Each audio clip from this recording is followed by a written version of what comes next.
Hello दोस्तों, learning concept के इस यूट्यूब चैनल में आप सभी का स्वागत है। देखिए, इस यूट्यूब चैनल में इसका नाम है लर्निंग कॉन्सेप्ट। मतलब किसी की भी कोई भी चीज़ अगर हम लोग समझेंगे तो उसका मेन जो फोकस रहेगा क्या होगा, उसे कॉन्सेप्ट को समझना रहेगा।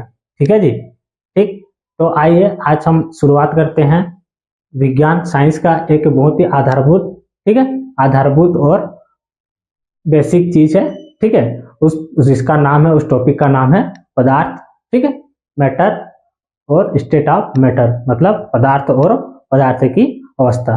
ठीक है, ठीक है जी। तो आइए समझते हैं क्या होता है पदार्थ। देखिए, कोई भी वस्तु, ठीक है जी, कोई भी वस्तु जो स्थान घेरती है, ओके, जो स्थान घेरती है और जिसका कुछ न कुछ भार होता है, ठीक है, जो कि स्पेस को ऑक्यूपाई करेगी और जिसका कुछ न कुछ वेट होगा, वो क्या कहलाता है? पदार्थ। ठीक, कैसे? देखिए, हमारे आसपास कई सारे वस्तु हैं। कैसे? कौन कौन सी वस्तु? जैसे ये क्या है? White board. ये क्या है? मार्कर। ठीक है, दीवार, पेड़ पौधे, जीव जंतु, ये सब क्या है? कुछ न कुछ स्थान घेरेंगे, ठीक है जी, स्पेस को ऑक्यूपाई करेंगे। कैसे? देखिए, ये मार्कर है, ठीक, मार्कर है, मैं मान लो यहाँ पर रखा इसको, ठीक है, तो ये कुछ न कुछ स्थान स्पेस को ऑक्यूपाई किया। ठीक है, ये मार्कर यहाँ पर रखा तो ये कुछ न कुछ स्थान को घेरा ना, कुछ स्पेस को ऑक्यूपाई किया और इसका कुछ न कुछ वेट है। ठीक, इसीलिए क्या हो गया? पदार्थ। ठीक है, जैसे अगर हम किसी से पूछे कि क्या हवा पदार्थ है या नहीं, तो इसको हम लोग कैसे समझेंगे? देखिए, मान लो एक गुब्बारा लेते हैं, ठीक है, बिना फुला हुआ वाला। ठीक, अब अगर हवा को डालते हैं तो गुब्बारा फूल जाता है, फूलता है ना। जब फूलेगा तो क्या होगा? फूलेगा तो बड़ा हो जाएगा, मतलब हवा में स्थान घेरा तभी तो वो बड़ा हुआ। ठीक है, और जब बिना फुला हुआ गुब्बारा और फुला हुआ गुब्बारा को वेट करेंगे, तोलेंगे, तो फुला हुआ गुब्बारा का ज्यादा वजन होगा। ठीक, क्यों? क्योंकि उसमें हवा डाल दिए हैं, मतलब हवा भी क्या है? एक पदार्थ है।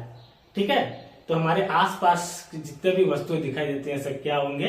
पदार्थ। ठीक है, तो इसको हम लोग परिभाषित कैसे करेंगे? ऐसी वस्तु जिस जो स्थान घेरती है, कुछ न कुछ स्पेस को ऑक्यूपाई करेगी, और क्या होगा? उसमें कुछ न कुछ भार होगा, वो क्या कहलाता है? पदार्थ, मैटर। ठीक है, ठीक है, इतना समझ में आया?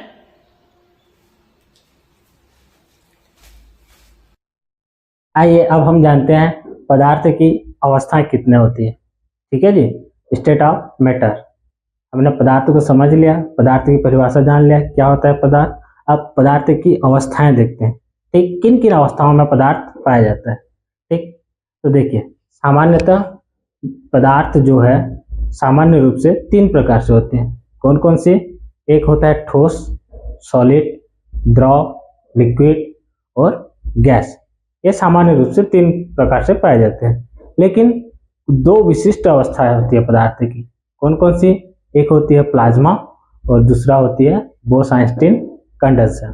ठीक है, तो आइए पहले पदार्थ की जो सामान्य अवस्था है उसको हम लोग समझते हैं। ठीक है जी।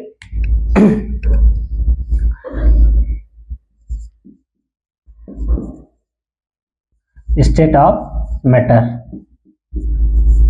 ठीक, पदार्थ की अवस्थाएं, अवस्थाएं। ठीक, सामान्य रूप से कितने पाए जाते हैं? तीन। कौन कौन से? पहला सॉलिड, ठीक है, इसको बोलेंगे ठोस। दूसरा लिक्विड, इसको बोलेंगे द्रव। ठीक, और तीसरा गैस। ठीक है, देखिए, सॉलिड, ठोस, लिक्विड, द्रव जिसे तरल भी बोलेंगे, और गैस। ठीक, अब इसमें ये सॉलिड क्या होता है, लिक्विड क्या होता है, गैस क्या होता है, उसको हम लोग एक एक करके समझते हैं। ठीक, देखिए, सॉलिड, सॉलिड बोलने से क्या होगा? जिसका एक निश्चित आकार होगा, ठीक है, उसका एक डेफिनेट शेप होगा। ठीक, जैसे ये देखिए ये डस्टर है, ठीक है, ये क्या में आएगा, सॉलिड। सॉलिड में क्यों आएगा, क्योंकि इसका एक डेफिनिट शेप है ना, डेफिनिट शेप, एक निश्चित आकार है, ठीक, और इसका एक निश्चित आयतन भी होता है, ठीक है, ये जहां पर भी रखूं ये उसी का आयतन उतना ही रहेगा, ठीक है। तो देखते हैं सॉलिड, ठीक। अब सॉलिड के जो मॉलिक्यूलर स्ट्रक्चर है उसमें कण, पदार्थ के जो कण है वो कैसे व्यवस्थित रहते हैं उसको समझते हैं, ठीक। देखिए मान लो ये एक सॉलिड पार्टिकल है, ठीक है, ठोस है। अब ये जो पदार्थ है सॉलिड, ठीक, इस सॉलिड छोटे छोटे कणों से मिलकर बना है, ठीक है ना, कोई भी पदार्थ हो छोटे छोटे कणों से मिलकर बना होता है, ठीक। ये कण कैसे रहते हैं, ये जैसे सॉलिड है, ठीक है, सॉलिड है तो कण आप पूरा पास पास होते हैं, ठीक है, क्लोजली पैक्ड होते हैं।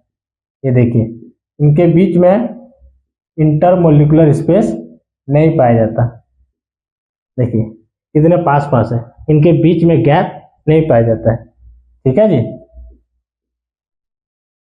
ये इस प्रकार से व्यवस्थित रहते हैं।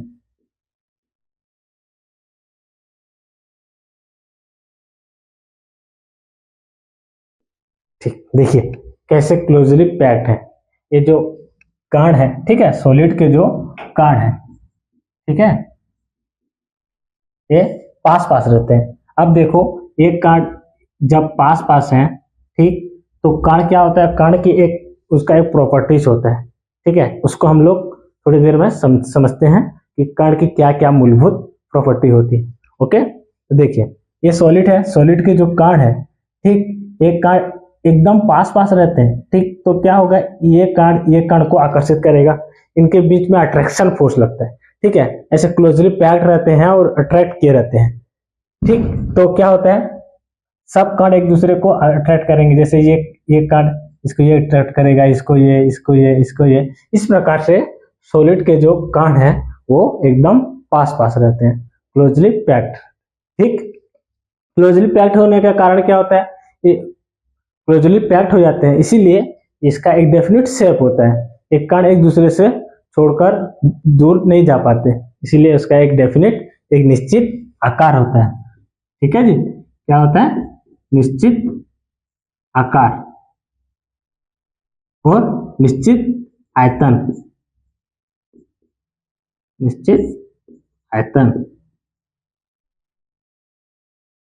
ठीक। अब देखिए ये तो हो गया सॉलिड, ठीक। अब समझते हैं लिक्विड, द्रव, जिसको तरल भी बोलते हैं, ठीक है। अब इसमें क्या होता है, ये जो लिक्विड है, मान लो ये कोई लिक्विड है, ठीक है, इसमें जो उसके कण रहेंगे थोड़ा ठोस की तुलना में थोड़ा दूर दूर रहते हैं, ठीक है, थोड़ा दूर दूर रहेंगे, इसमें इंटरमोलिकुलर स्पेस, अंतराणु जो जगह होगा वो पाया जाएगा, ठीक है। तो इसकी तुलना में ये इसके कण एक दूसरे को थोड़ा कम आकर्षित करते हैं, क्योंकि ये ज्यादा दूर दूर रहते हैं, ठीक है, इसलिए द्रव का क्या होता है, एक निश्चित आकार नहीं होता। कैसे नहीं होगा, देखिए मान लो ये 100 ml पानी है, ठीक है, एक गिलास में भरा हुआ है, ठीक है जी, 100 ml पानी है। जब इस गिलास के पानी को जब हम मान लो एक बड़े से, मान लो इसको एक कटोरा में रखते हैं, ठीक है, एक कटोरा में रखेंगे, या इसको एक मटके में रखते हैं, या कोई सभी एक बोतल में रखते हैं, तो क्या होगा, इस पानी तो 100 ml ही रहेगा, ये तो ज्यादा या कम नहीं होगा, लेकिन जिस बर्तन में वहां जाएगा, जिस बर्तन में भरा जाएगा वो उसका आकार ले लेगा, ठीक है। जैसे गिलास में है तो गिलास के आकार में रहेगा पानी, ठीक। जब उसको बोतल में रखेंगे तो बोतल के रूप में रहेगा, ओके। तो इसीलिए क्या होता है, इसका निश्चित आकार नहीं होता,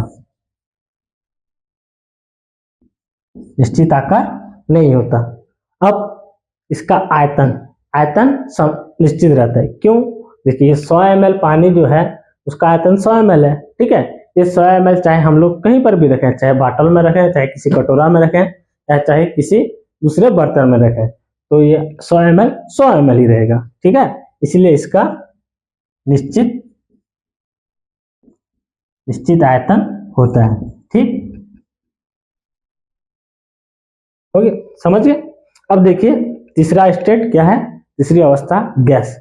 अब गैस में क्या होता है, तो देखिए सॉलिड में कण एक दूसरे के एकदम पास होते हैं, लिक्विड में क्या होता है, सॉलिड की तुलना में पदार्थ के जो कण है थोड़ा दूर दूर रहते हैं। और जो गैस के कण है, गैस में क्या होता है, गैस में पदार्थ के जो कण है वो और दूर दूर रहते हैं, ठीक है। ज्यादा सबसे ज्यादा दूर दूर इसमें रहते हैं, इसीलिए एक दूसरे को आकर्षित नहीं कर पाते।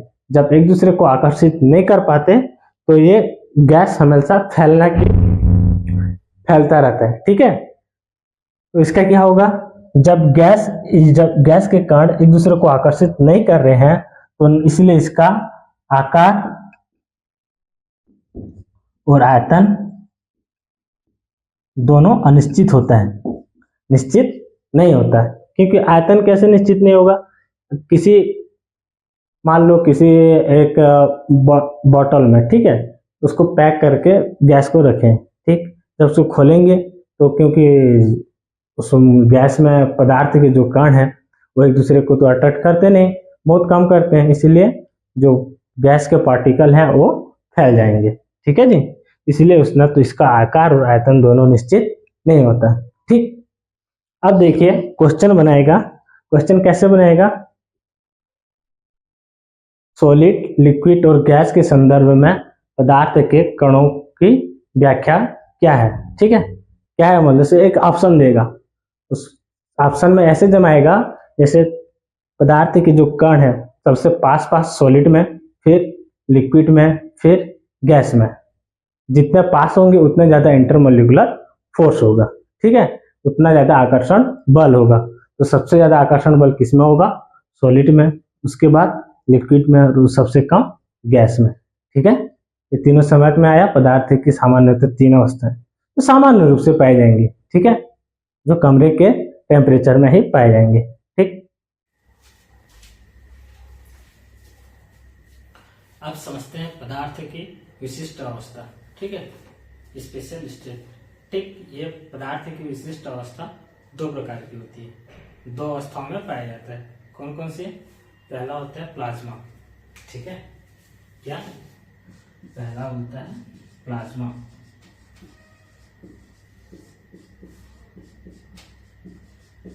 ठीक, और दूसरा बोस-आइंस्टीन कंडेंसर, बोस-आइंस्टीन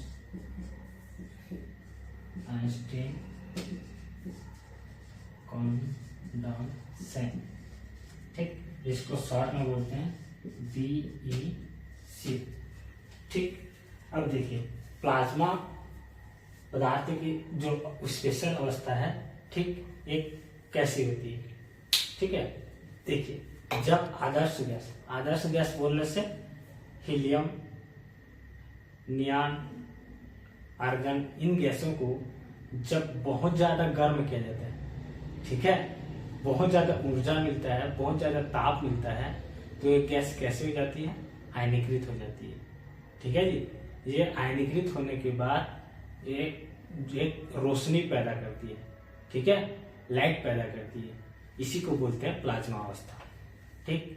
जैसे बल्ब में क्या होता है, वहां पे जो गैस होता है, ठीक है, उस पर जब हम लोग करंट सप्लाई करते हैं तो गैस आयनीकृत हो जाता है, ठीक है, आयन में चेंज हो जाता है। जब आयन में चेंज हो जाता है तो वो लाइट का इमिशन करती है, ठीक है, इसी को बोलते हैं प्लाज्मा। जैसे सूर्य में क्या होता है, हाइड्रोजन और हीलियम, ठीक है।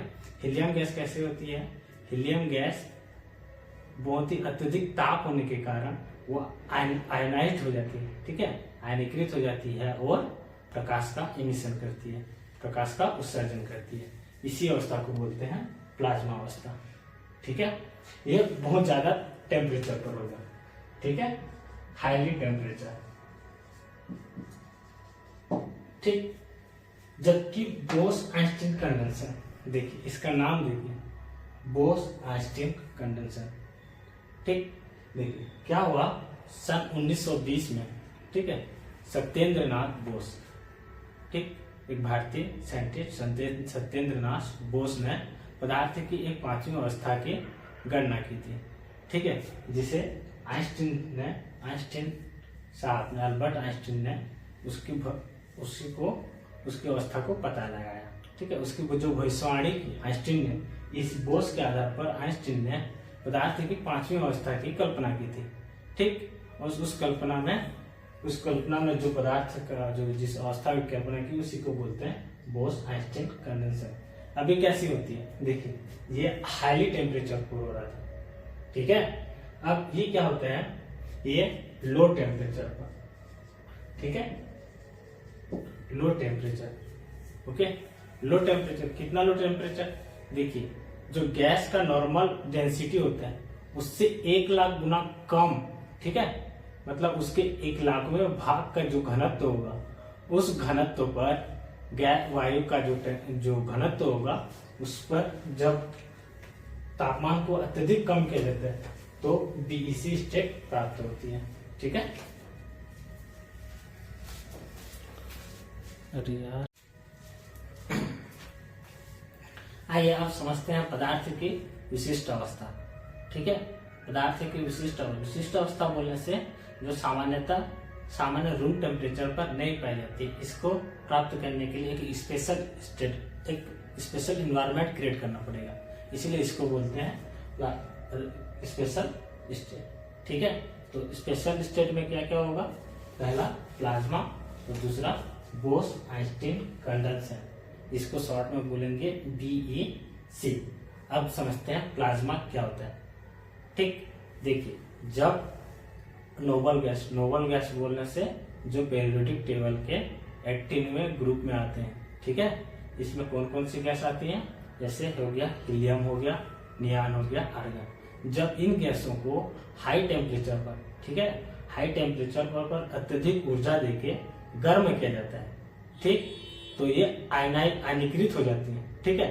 आयनाइज्ड हो जाने के कारण ये लाइट का इमिशन करेंगे, ठीक है, लाइट उत्सर्जित करेंगे, ठीक। जैसे बल्ब में क्या होता है, उसमें जो गैस भरा रहता है, जब हम लाइट सप्लाई करते हैं, करंट फ्लो होता है, तो उसमें गैस आयनीकृत हो जाता है, ठीक है। आयनीकृत हो जाने के बाद वो लाइट का इमिशन करती है, ठीक। तो ये क्या होता है, हाई टेम्परेचर पर, ठीक, हाई टेम्परेचर पर प्राप्त होता है, इसी को बोलते हैं प्लाज्मा। जैसे सूर्य में क्या होता है, हीलियम गैस। ये हीलियम गैस सूर्य में अत्यधिक ऊर्जा होने के कारण हीलियम गैस आयनीकृत हो जाती है। आयनीकृत हो जाने के बाद वो प्रकाश का उत्सर्जन करती है, ठीक है। समझ में आया प्लाज्मा स्टेट, ठीक। अब अगला देखते हैं बोस आइंस्टीन कंडेंसर।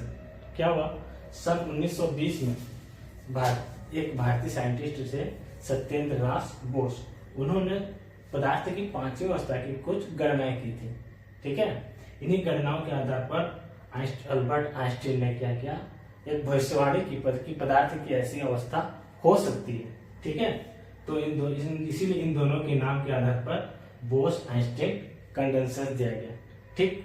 ये क्या होता है, देखिए, जो हवा का सामान्य घनत्व है, ठीक, उसके 1,00,000वें भाग, मतलब उससे 1,00,000 गुना कम घनत्व पर, जब कम घनत्व वाली गैस को जब अत्यधिक लो टेम्परेचर दिया जाता है, ठीक है। ये देखिए, ये हाई टेम्परेचर पर था और ये क्या होगा, एकदम लो टेम्परेचर पर, ठीक, लो टेम्परेचर पर रखा जाता है तो बोस आइंस्टीन कंडेंसर की स्टेट प्राप्त होती है, ठीक है। यह हो गया पदार्थ की विशिष्ट अवस्था। सामान्यतः पदार्थ की कितना अवस्था, 3, सॉलिड, लिक्विड और गैस। और जब स्पेशल स्टेट को काउंट करते हैं तो पदार्थ की 5 अवस्था हो जाती है। चौथा क्या हो गया, प्लाज्मा स्टेट, और पांचवा बोस आइंस्टीन कंडेंसर BEC, ठीक। इतना समझ में आया। अब हम आगे देखते हैं कि जो पदार्थ है किनसे मिलकर बना होता है, ठीक। जिससे मिलकर बना होता है उसका तो कुछ न कुछ गुण होगा, ठीक है, उसी को हम लोग समझते हैं।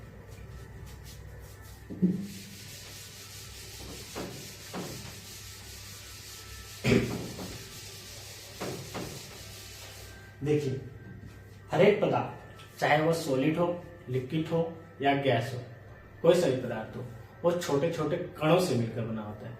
ठीक है जी। जैसे हमने अभी देखा था सॉलिड में, ठीक, लिक्विड में और गैस में, उसमें पदार्थ के कण क्या हुआ, कणों से वो मिलकर बना होता है। ठीक, सॉलिड में एकदम पास पास होते हैं पदार्थ के कण, लिक्विड में उससे थोड़ा सा दूर दूर, और गैस में अत्यधिक दूर होने के कारण इसका आकार और आयतन निश्चित नहीं हो पाता। ठीक है। अब देखिए ये जो कण है, ये कण की कुछ प्रॉपर्टीज होती है, कुछ गुण होते हैं। ठीक है, कौन कौन से गुण होते हैं इसको समझते हैं। ठीक, पहला क्या होता है, इनके बीच आकर्षण बल होता है। आकर्षण बल पाया जाता है, पाया जाता है। देखिए हमने देखा था सॉलिड, लिक्विड, गैस में, इसके जब ये जो कण है, ठीक है, दो कण एक दूसरे को आकर्षित करते हैं। ठीक है, आकर्षित करते हैं, इसीलिए जो सॉलिड का है वो सॉलिड क्या होता है, सॉलिड का निश्चित आकार और आयतन होता है, जिसमें जितना ज्यादा आकर्षण बल होगा, ठीक, वो उतने पास पास होंगे। ठीक है, अब पास पास है तो उसका आकार और आयतन निश्चित होगा। ठीक है। अब देखिए पहला हो गया पदार्थ के कणों के बीच आकर्षण पाया जाता है। ये आकर्षण बल जो है ये दुनिया के हर किसी में पाया जाता है। जैसे पृथ्वी हो गया, पृथ्वी में भी ग्रेविटेशन फोर्स पाया जाता है, वो दूसरे पिंड को अपनी ओर आकर्षित करेगा। वैसे ह्यूमन नेचर भी होता है। ठीक है, लेकिन ह्यूमन में भी ये होता है कि जो अपोजिट सेक्स के प्रति, विपरीत लिंग के प्रति ज्यादा अट्रैक्शन होता है। ठीक है जी। अब देखिए पदार्थ की जो कण है उसकी दूसरा प्रॉपर्टी क्या होता है, पदार्थ के जो कण है ये गतिशील होते हैं। ठीक, गतिशील होते हैं। ऐसे इसके लिए हम एक उदाहरण दे सकते हैं।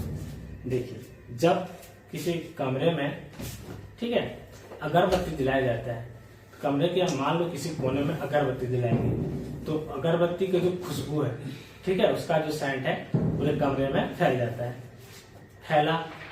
फैला किसके रूप में, अगरबत्ती जला तो वो गैस बना। ठीक है, वो गैस पूरे कमरे में फैल गया, मतलब गैस के कण क्या हुए, निरंतर गतिशील हुए, तभी तो पूरे कमरे में फैला।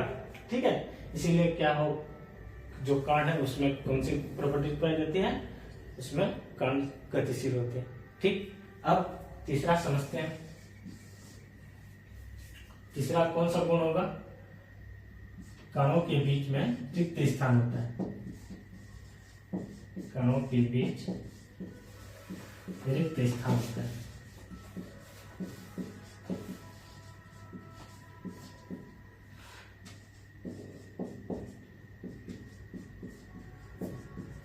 देखिए कणों के बीच, ये जो कण है, ठीक है, इनके बीच रिक्त स्थान होता है। ठीक, अब देखें ये जैसे हमने लिक्विड के लिए समझा था। ठीक है, अब देखिए मान लो किसी गिलास में 100 ml पानी है। ठीक है, 100 ml पानी है। अब हम इसमें 10 ग्राम शक्कर ऐड करते हैं। ठीक है, जब शक्कर ऐड करेंगे तो ये क्या बन जाएगा, और उसको घोलेंगे तो पूरी तरह शरबत बन जाएगा।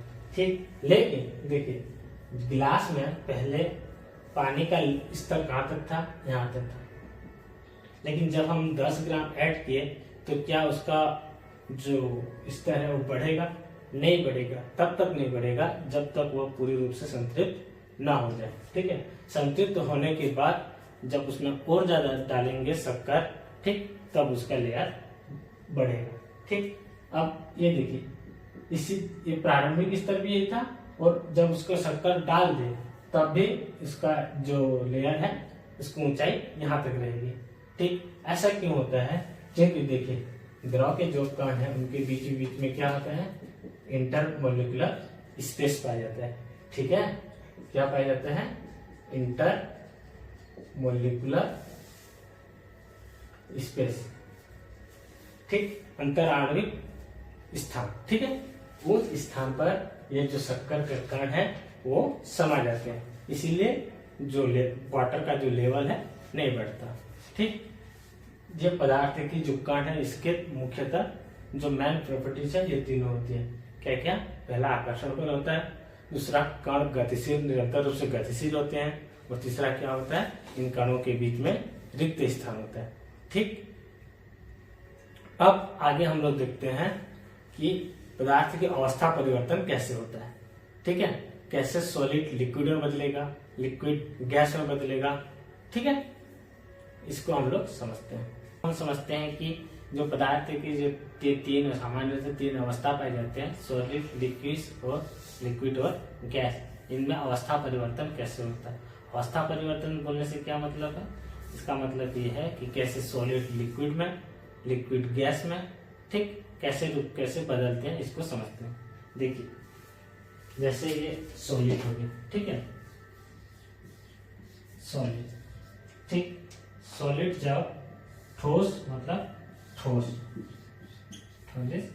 सॉलिड मतलब ठोस, ठोस जब लिक्विड में बदलेगा, ठीक है, लिक्विड मतलब तरल या द्रव, ठीक, और लिक्विड जब गैस में बदलेगा।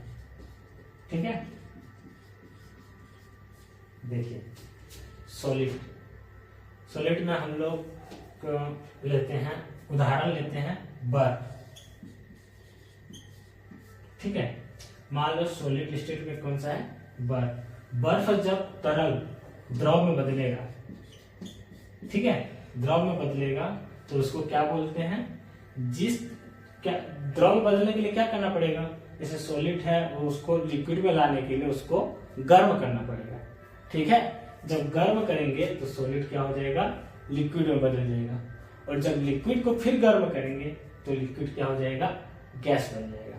ठीक है, तो देखिए बर्फ जब लिक्विड में बदलता है, जिस ताप पर बदलेगा उसको बोलेंगे मेल्टिंग पॉइंट।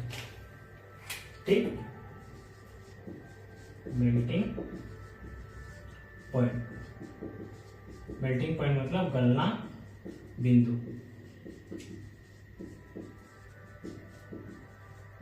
मतलब ठोस जिस ताप पर तरल लिक्विड में बदलेगा उस ताप क्या बोलेंगे, मेल्टिंग पॉइंट। ओके, अब देखिए जब लिक्विड गैस में बदलेगा, ठीक है, लिक्विड जिस ताप पर, ठीक है, क्योंकि गर्म करना पड़ेगा, ठीक, गर्म करेंगे तो जिस ताप पर गैस में बदलेगा लिक्विड उसको बोलेंगे बॉइलिंग पॉइंट।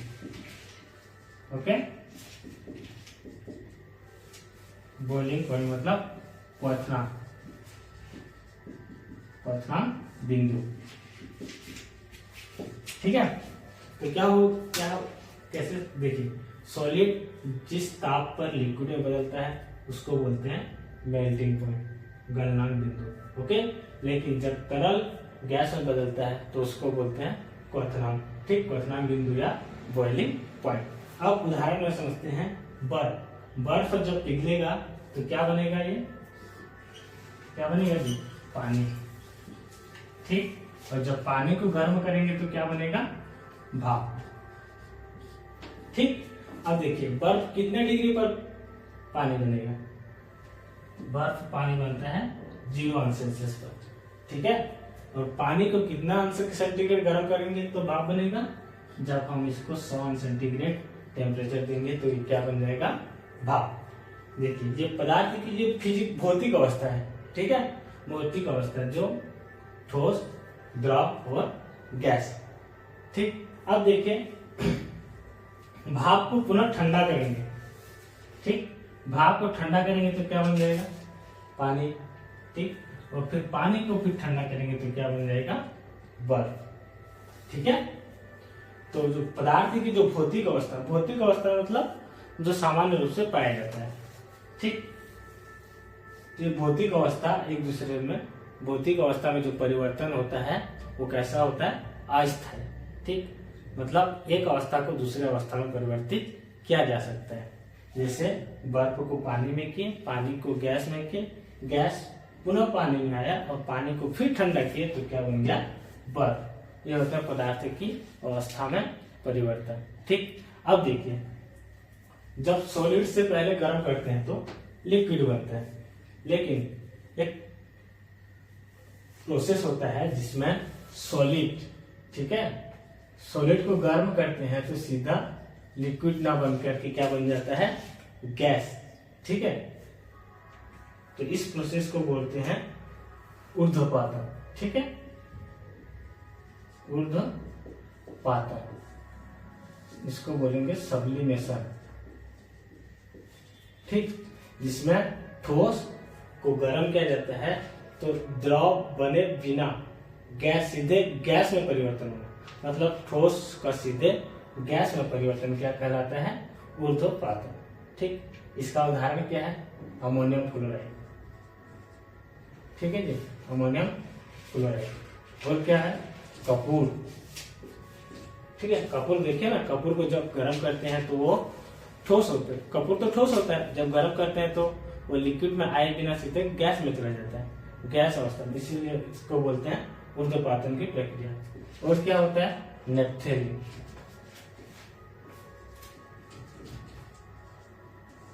नेप्थेलिन, ठीक। तो ये हमने देखा कि पदार्थ की अवस्था में कैसे परिवर्तन होता है, ठीक। ये हो गया पदार्थ, पदार्थ की अवस्था और पदार्थ की अवस्था में परिवर्तन, ठीक है।